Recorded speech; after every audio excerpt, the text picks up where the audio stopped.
পঞ্চগড়ে এক বছরে কোরআনের হাফেজা দুই ছাত্রীকে রাজকীয়ভাবে বিদায় দিয়েছেন মাদ্রাসা কমিটি। বৃহস্পতিবার বিকেলে পঞ্চগড় সদর উপজেলার চাকলাহাট এলাকার হাবিবা জান্নাত মদিনাতুল উলুম বালিকা মাদ্রাসায় বিদায় অনুষ্ঠান ঘিরে সংবর্ধনা ও দোয়া অনুষ্ঠিত হয়।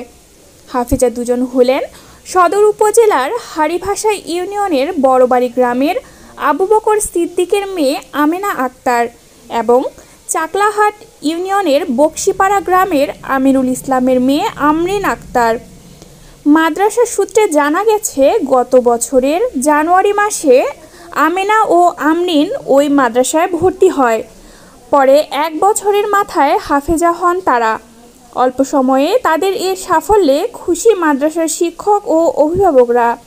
আমার মেয়ে মনে করেন এক বছরে হেফজ সম্পন্ন শেষ করছে, পরিশ্রম করে আমার হুজুর হুজুরানির সহযোগিতায় মনে করেন হেফজ শেষ করার পর হবে যে তাদের জন্য আপনারা সকলে দোয়া করবেন। আমার মেয়ে এই হাবিবাতুল জান্নাত মদিনাতুল মাদ্রাসায় এক বছরে আমার মেয়ে হেফজ শেষ করছে। আমার মেয়ের জন্য সকলেই দোয়া করবেন। আমার এখানে যেসব বাচ্চা পড়ালেখা করে আমি তাদেরকে যত্ন সহকারে পড়াশোনা করাই এবং আমি চেষ্টা করি প্রতিটি ছাত্রীকে 1.5 থেকে 2 বছর বা 1 বছর 6 মাসে হেফজ সম্পন্ন করার জন্য আমরা শিক্ষক এবং শিক্ষিকা সবাই আপ্রাণ চেষ্টা করে যাচ্ছি যেন তাড়াতাড়ি হেফজ সম্পূর্ণ করে তারা বড় আলেমা হতে পারে। আমার এখানে হেফজের পাশাপাশি বয়স অনুযায়ী প্রত্যেকটি ছাত্রী তাদের ক্লাসের সাধারণ 1 থেকে আলিম পর্যন্ত এখানে আমরা পড়াশোনা করাই। আমার এখানে সব বাচ্চাগুলোই খুব আনন্দ সহকারে পড়াশোনা করে।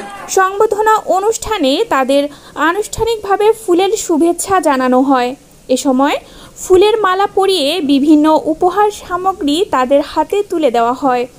পরে একটি সুসজ্জিত মাইক্রোবাসে বসিয়ে কয়েকটি মাইক্রোবাস ও মোটরসাইকেল বহরের মাধ্যমে তাদেরকে রাজকীয় সম্মানে বাড়িতে পৌঁছে দেওয়া হয়। হাবিবা জান্নাত মদিনাতুল উলুম বালিকা মাদ্রাসা, এখান থেকে এক বছরে হেফজ সম্পূর্ণ করলাম।